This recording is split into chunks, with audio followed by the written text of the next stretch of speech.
leta ya perezida wa Amerika Joe Biden yarafashe ingingo y'agateganyo yo kubangira gutahukana abanya-Ukraine basanzwe babaha muri leta z'ubumwe za Amerika baharurwa mu bihumbi ariko badafise ivyangombwa kandi bimwe ubuhungiro bari ku rutonde rw'abazotahukanwa iwabo. Leta yabemereye kandi uburenganzira bwo gukora aha muri Amerika kuko ngo badashobora gusubira iwabo muri iki gihe c'intambara. Ibi byavuzwe n'ubushikiranganje bwa Amerika bw'intwaro mu gihugu hagati. Iyi ngingo ibemerera ko kuva ku itariki ya mbere y'uku kwezi kwa gatatu bazoguma muri Amerika bongere bahakorere mu buryo bwemewe n'amategeko mu kiringo c'amezi 18. Ni mu gihe abanya-Ukraine barenga umuriyoni bahunze ico gihugu kandi batanguye gushika mu bihugu byo mu Buraya yo hagati kuva Uburusiya butera Ukraine ku itariki ya 24 y'ukwezi kwa kabiri mu c'Uburusiya bwise igitero ca gisirikare kidasanzwe. Kuri ingingo nyene n'abanyaburaya ntibatanzwe ishiramwe rya Buraya ejo kuwa kane naryo ryaremeye gukingira ivy'agateganyo impunzi zihunga intambara yo muri Ukraine mu gihe impunzi zishika ku miliyoni ziriko zirafashirizwa muri Rumania. Ingingo y'ishiramwe rya Buraya ifashwe haruhande y'urukurikirane rw'ibihano vyafatiwe Uburusiya mu bitero muri Ukraine bigeze ku munsi w'umunani. Abashikiranganje b'intwaro mu gihugu hagati b'iryo shiramwe baremeranije mu mubonano wabahuje cyo kuwa kane Buruseli mu Bubiligi gukingira ivy'imfata kibanza abagize ibibazo by'intambara muri Ukraine. Umushikiranganje w'Ubufaransa w'intwaro yo hagati mu gihugu Gérald Darmanin yavuze ko iyi ngingo izokora ku banya-Ukraine hamwe n'imiryango yabo bajabuka mu bihugu vya Buraya hamwe n'uwo wese yari asanzwe ari impunzi muri Ukraine.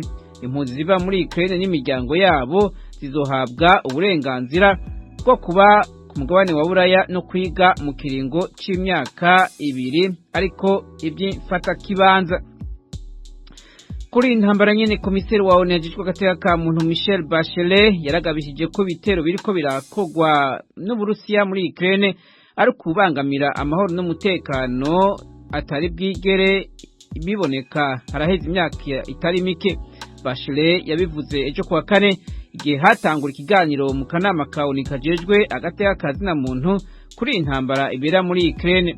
Kuva abasirikare b'Uburusiya batera Ukraine haraheze indwi ibiro vya ONU by'agateka ka muntu bimaze gutorokanya igitigiri c'abasivile 800 bamaze kuhasiga ubuzima.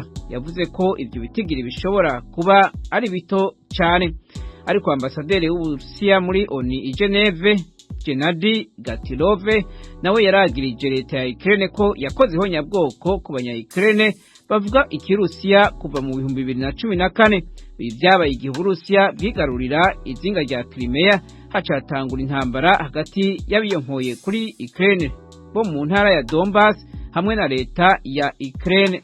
Mu gihe haba intambara muri Ukraine mu Bufaransa naho barabandanya bitegurira amatora. Perezida w'Ubufaransa Emmanuel Macron yatangaje ejo kuwa kane ku mugaragaro ko azohiganirwa manda ya kabiri nka perezida mu matora ategekanijwe mu kwezi kuza.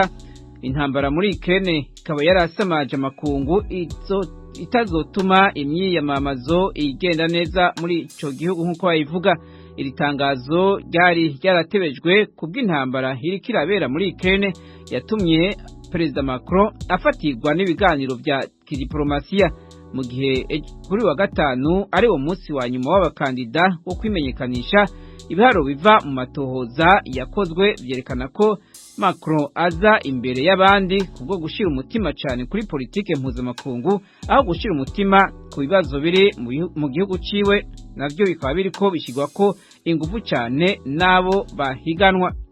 Kuri Iran, ikigo cawo nikijejwe gucungera ivya nucleaire caragabishije ejo kuwa kane ko Iran yongereje urugero rwa uranium rurenze kugwemewe mu masezerano yo mu 2015 yumvikanye n'ibihugu rutura ku isi. Iki kigo kivuga ko Iran iriko yegereza guhingura igisasu ca nucleaire.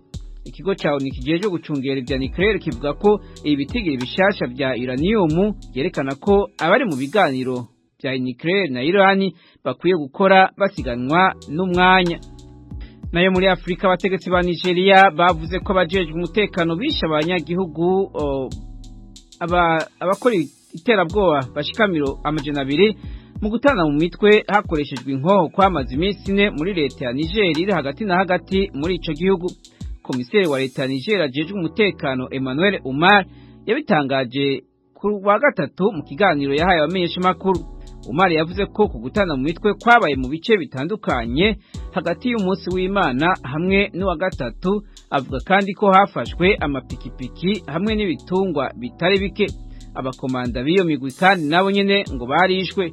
Yaranavuze ko ku ruhande rwa leta batakaje intwazangabo mu gipolisi 2 zishwe nabo basuma kandi ko abakomeretse bariko baravugwa. Aloise Bigirimana urakoze kutugezaho aya makuru avugwa hirya no hino ku isi.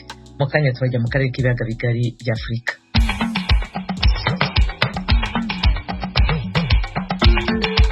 Imvura ivanze n'umuyaga yaguye mu ijoro ryo kuwa gatatu rishyira uwa kane yasenye amazu harenga 200 y'impunzi z'abarundi mu nkambi ya Rusenda iri muri Repubulika ya Demokarasi ya Kongo. Amazu menshi cyane yaragurutse amabashi igitigiri cyose nyezina ntabwo turakimenya gushika ubu. Uwo ni Bushemeye Jimmy ahagarariye impunzi z'abarundi muri iyo nkambi ya Rusenda.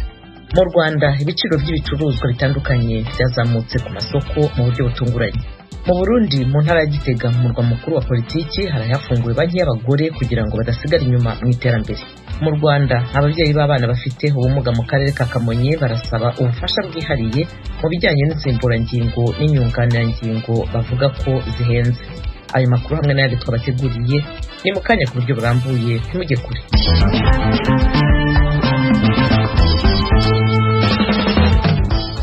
Radio Ijwi ry'Amerika ibiganiro byacu bigiye gukomereza mu karere k'ibiyaga bigari bya Afrika.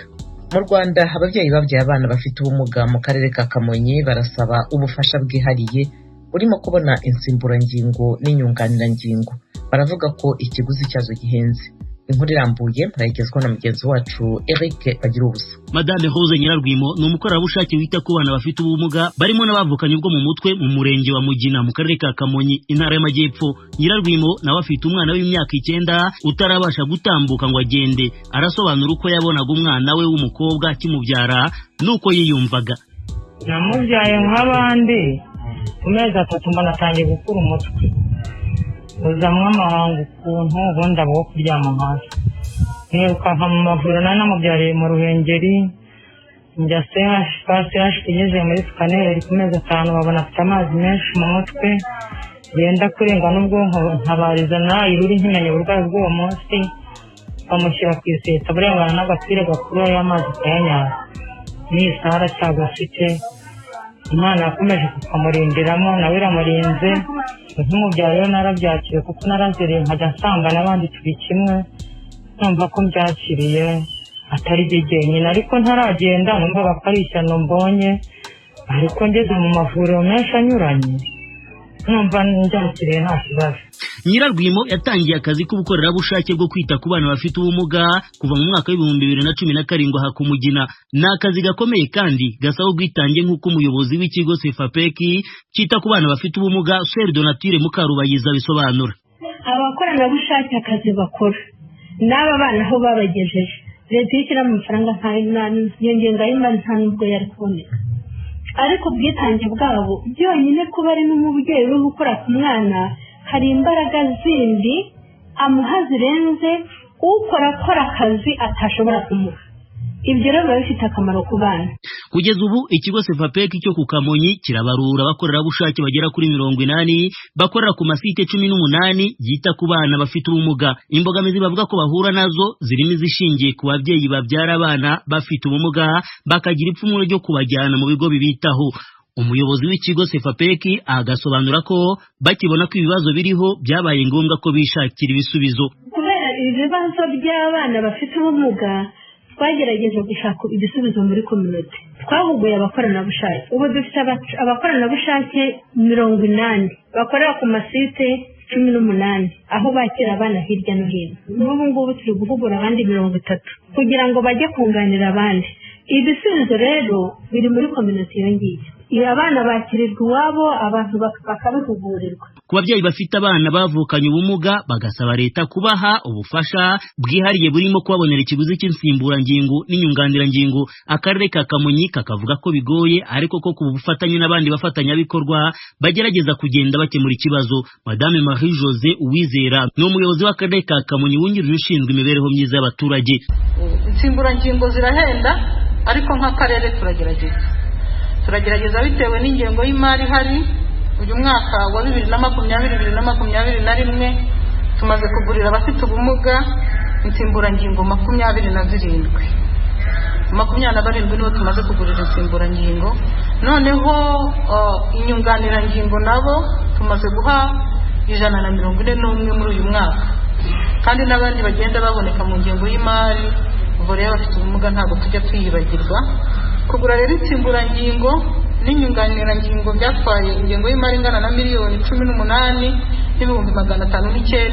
18,509,688. Ku bakorerabushake bavuga ko bakwiye guhabwa agahimbazamusyi, ubuyobozi bw'akarere bukavuga ko nabo ibyo bakora bitabafata igihe cyose kandi ko baba bita ku bana babo. Bukavuga ko bugenda bubongerera ubumenyi bikanababera umwanya mwiza wo kwihuriza hamwe muri gahunda zindi z'iterambere. Amakuru atangwa n'akarere ka Kamonyi aremeza ko kabarura abafite ubumuga 4,233 barimo abana 786 bari mu bigo bitandukanye bitabwaho. Bagira ubusa ijwi ry'Amerika ku Kamonyi mu majyepfo y'u Rwanda. Urakoze Eric Bagira ubusa.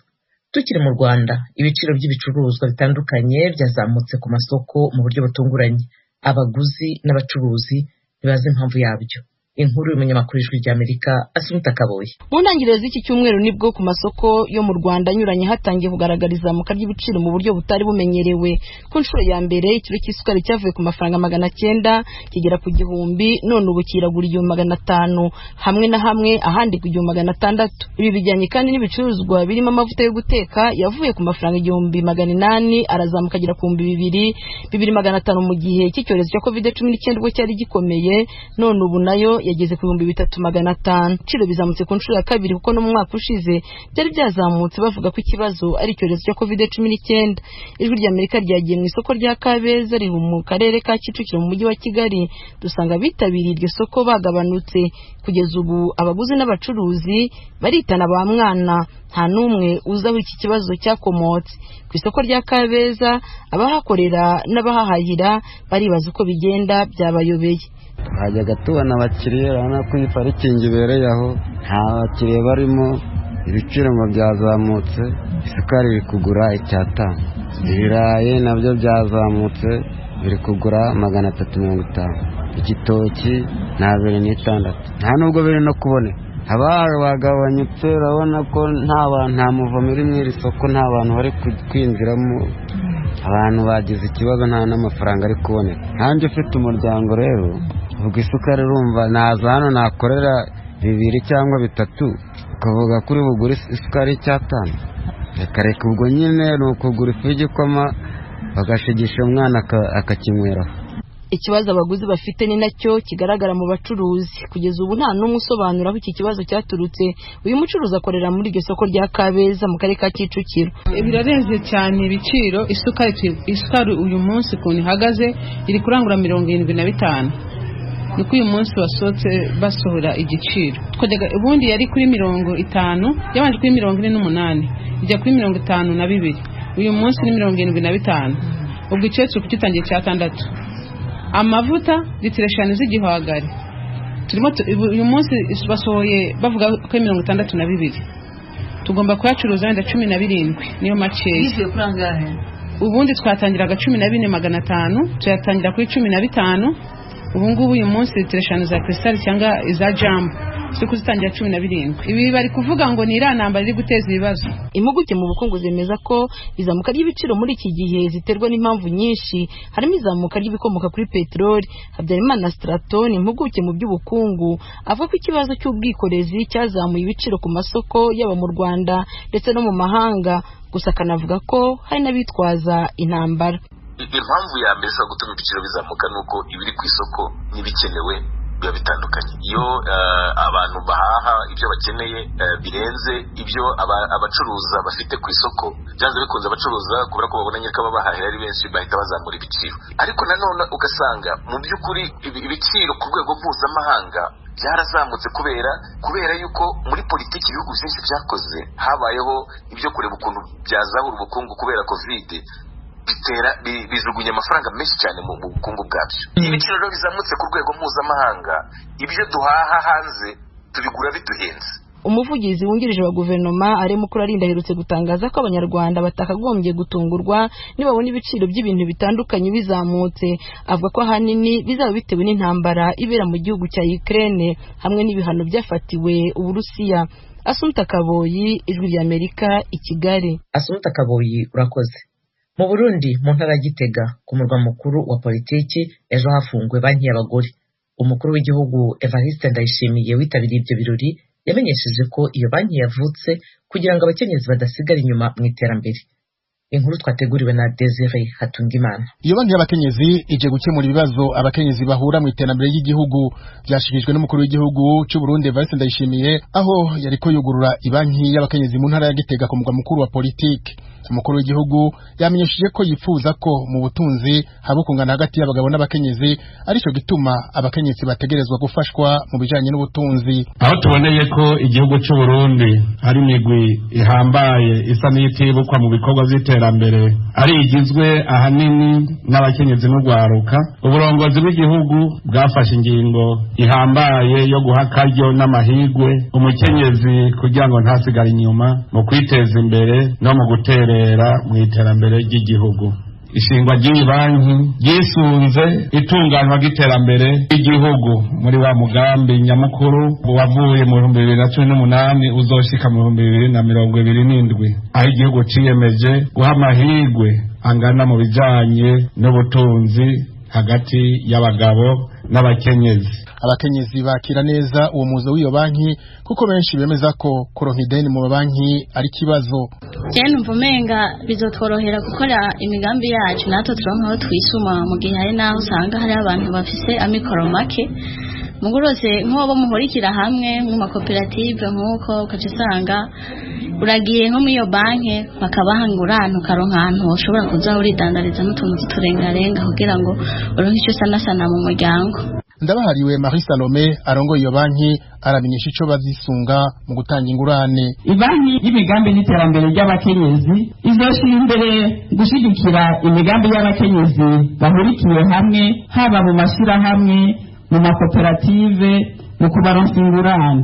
Izoshigikira cyane imigambi irashe izotanga ubuzi ku bwinshi mu bisata byo kuguza umwimbu n'ubutunzi n'uburimyi, ubworozi, uburovyi, amahinguriro, utugenegene, kwiyunguruza, ubuhinga n'ibindi. Umukuru w'igihugu Evariste Ndayishimiye arafite ishanura abagiye kurongora iyo banki. Urwego nshingwabikorwa rw'iyi banki nirubimenye kandi rubishyire ku muzirikani ko iyi banki idasa n'izindi. Ntimuze mwirukira inyungu y'amahera rero, murirukira inyungu ivuye mu mwimbu w'imigambi bazoba bariko bararangura. Ndabahamagarira guherekeza abo bene migambi kuko